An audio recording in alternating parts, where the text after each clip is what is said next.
ইসরায়েলে প্রায়ই বৃষ্টির মতো রকেট ছুটতে দেখা যায় ইরান সমর্থিত সশস্ত্র গোষ্ঠীগুলোকে। ইয়েমেনের হাউথি কিংবা লেবাননের হিজবুল্লাহ গোষ্ঠী এখন পর্যন্ত অসংখ্যবার মুহুর্মুহু রকেট হামলা চালিয়েছে তেল আবিবে। সবশেষ ইরানও 200-র বেশি ক্ষেপণাস্ত্র ছুড়েছে। এসব ক্ষেপণাস্ত্র হামলার মাত্রার তুলনায় ক্ষয়ক্ষতির পরিমাণ একেবারেই নগণ্য। কিন্তু কেন?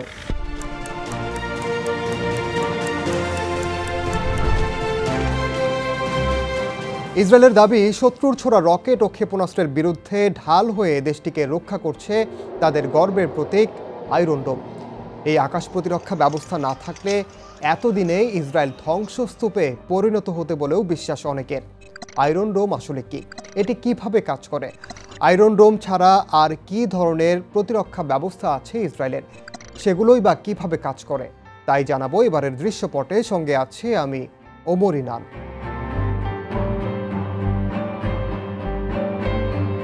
ইসরায়েলের বেশ কয়েকটি আকাশ প্রতিরক্ষা ব্যবস্থা রয়েছে। প্রতিটি ব্যবস্থা বিভিন্ন উচ্চতা এবং দূরত্ব থেকে আসা ক্ষেপণাস্ত্রকে বাধা দেওয়ার জন্য আলাদা আলাদাভাবে বানানো হয়েছে। ইসরায়েলের ক্ষেপণাস্ত্র ঢালগুলোর মধ্যে সবচেয়ে পরিচিত ও বহুল ব্যবহৃত হল আয়রন ডোম। মূলত স্বল্প পাল্লায় ক্ষেপণাস্ত্র প্রতিহত করতে সক্ষম আয়রন ডোম। নির্দিষ্ট করে বললে আয়রন ডোমের যেখান থেকে ক্ষেপণাস্ত্র উৎক্ষেপণ করা হয় সেই লঞ্চার থেকে 4 কিলোমিটার থেকে 70 কিলোমিটারের মধ্যে কোনো রকেট বা ক্ষেপণাস্ত্রকে পাল্টা রকেট ছুঁড়ে ভূপাতিত করতে পারে। অন্যদিকে দীর্ঘ দূরত্বের রকেট ভূপাতিত করতে ব্যবহার করা হয় ডেভিডস স্লিং নামের আকাশ প্রতিরক্ষা ব্যবস্থা। এটি 300 কিলোমিটার দূরত্ব পর্যন্ত যে কোনো দূরপাল্লার রকেট, ক্রুজ মিসাইল এবং মাঝারি পাল্লার বা দূরপাল্লার ব্যালিস্টিক ক্ষেপণাস্ত্র ধ্বংস করতে সক্ষম।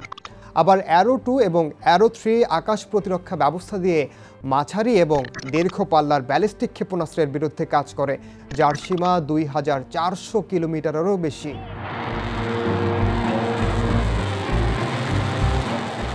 ইরানের সবশেষ ক্ষেপণাস্ত্র হামলার বিরুদ্ধে ইসরায়েল তাদের সবগুলো আকাশ প্রতিরক্ষা ব্যবস্থা একসঙ্গে ব্যবহার করেছে, এটা ভাবার কোনো সুযোগ নেই বলে মনে করেন বিশেষজ্ঞরা। ইরানের ছোড়া 200টি ক্ষেপণাস্ত্রের মধ্যে বেশ কয়েকটি ক্ষেপণাস্ত্র নির্দিষ্ট লক্ষ্যবস্তুতে আঘাত হেনেছে, যা পরবর্তীতে বিভিন্ন ভিডিওতে ইসরায়েলের ক্ষয়ক্ষতি দেখে প্রমাণিত হয়েছে। ইরানের ইসলামী বিপ্লবী গার্ড বাহিনী IRGCর দাবি, তাদের 90% ক্ষেপণাস্ত্রই লক্ষ্যবস্তুতে আঘাত হেনেছে। আর ইসরায়েলের পাল্টা দাবি, বেশিরভাগ ক্ষেপণাস্ত্রই তাদের আকাশ প্রতিরক্ষা ব্যবস্থা প্রতিহত করেছে।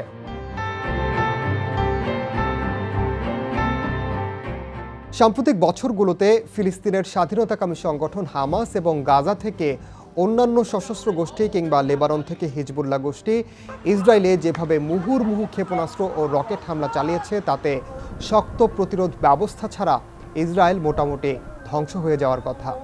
কিন্তু বৃষ্টির মতো রকেট হামলা থেকে ঢাল হয়ে সুরক্ষা দিয়েছে ইসরায়েলের আকাশ প্রতিরক্ষা ব্যবস্থা আয়রন ডোম।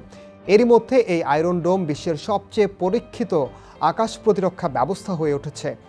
ইসরায়েল জুড়ে রয়েছে আয়রন ডোমের ব্যাটারি। আয়রন ডোমের এই ব্যাটারি কিন্তু আবার আমরা প্রচলিত যে ব্যাটারি বুঝি তা নয়। এই ব্যাটারি হলো যেখান থেকে ক্ষেপণাস্ত্র ছোড়া হয়।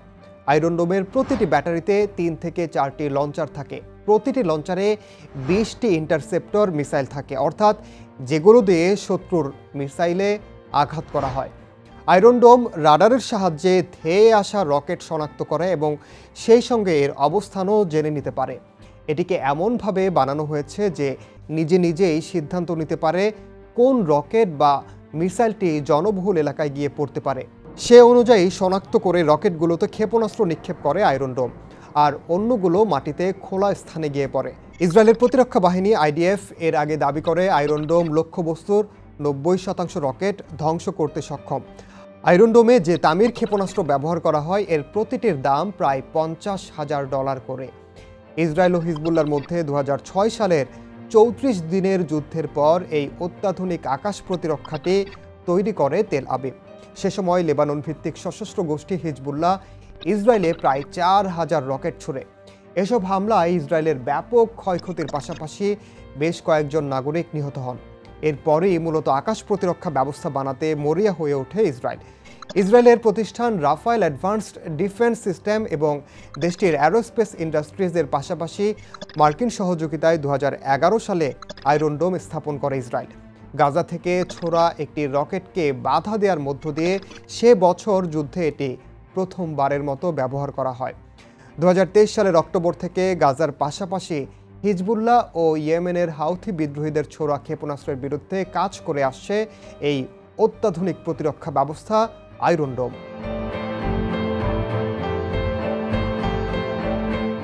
ডেভিডস স্লিংকে হিব্রু ভাষায় ম্যাজিক ওয়ান্ড বলা হয়। 300 কিলোমিটার দূরের ক্ষেপণাস্ত্রকে আটকাতে পারে এটি। ইসরায়েলের রাফায়েল অ্যাডভান্সড ডিফেন্স সিস্টেম এবং যুক্তরাষ্ট্রের রেথিয়ন যৌথভাবে এটি তৈরি করেছে। 2017 সাল থেকে সক্রিয় রয়েছে ডেভিডস স্লিং। এর মিসাইলগুলো কম উচ্চতায় স্বল্প, মধ্য এবং দূরপাল্লার ব্যালিস্টিক ক্ষেপণাস্ত্রকে ভূপাতিত করার জন্য বানানো হয়েছে। আয়রন ডোমের মতো ডেভিডস স্লিং শুধুমাত্র ক্ষেপণাস্ত্রকে লক্ষ্য করে মিসাইল ছোড়ে। ডেভিড স্লিং এবং আয়রন ডোম উভয়ই বিমান, ড্রোন এবং ক্রুজ মিসাইলকে আটকানোর জন্য ডিজাইন করা হয়েছে। প্রতিটি ডেভিডস স্লিং মিসাইলের দাম প্রায় $10 লাখ। 2024 সালের সেপ্টেম্বরে লেবানন থেকে হিজবুল্লাহর নিক্ষেপ করা একটি ব্যালিস্টিক ক্ষেপণাস্ত্রকে ভূপাতিত করার জন্য এই ডেভিডস স্লিং ব্যবহৃত হয়।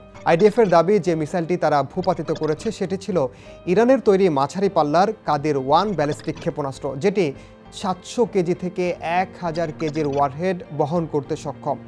হিজবুল্লাহর পাল্টা দাবি ক্ষেপণাস্ত্রটি তেল আবিবের মোসাদের সদর দফতরের লক্ষ্য ছিল। তবে আইডিএফ দাবি করেছে এটি একটি আবাসিক এলাকার দিকে ধেয়ে যাচ্ছিল, তার আগেই তারা মিসাইলটিকে ভূপাতিত করেছে।